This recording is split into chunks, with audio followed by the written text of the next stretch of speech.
আসসালামু আলাইকুম। এখন আমি রান্না করব টাকি মাছ দিয়ে লাউ ঝোল।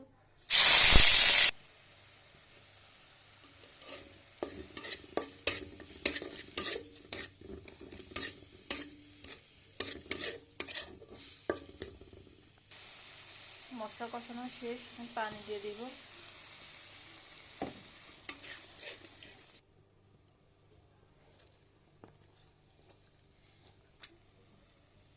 একটু কষাই নেব মাছটা মশলার মধ্যে।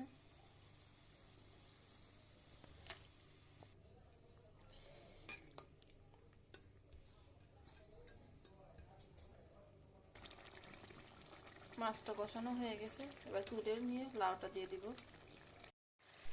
লাউটা দিয়ে দিব।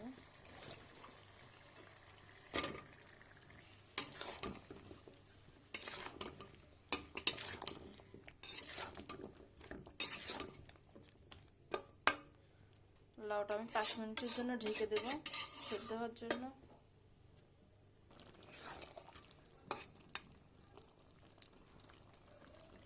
লাউটা ভালোভাবে কষানো হয়ে গেছে, পানি দিয়ে মাছটা দিয়ে দিব।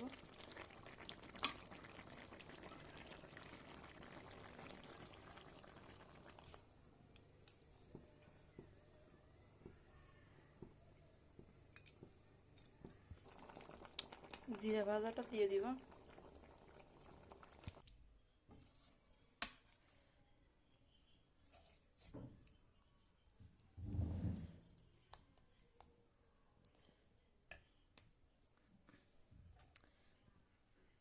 মাছ দিয়ে লাউ রান্না আমার শেষ। আপনাদের যদি ভালো লাগে লাইক, কমেন্ট, শেয়ার, সাবস্ক্রাইব করবেন, চ্যানেলটির সঙ্গে থাকবেন। আল্লাহ হাফেজ।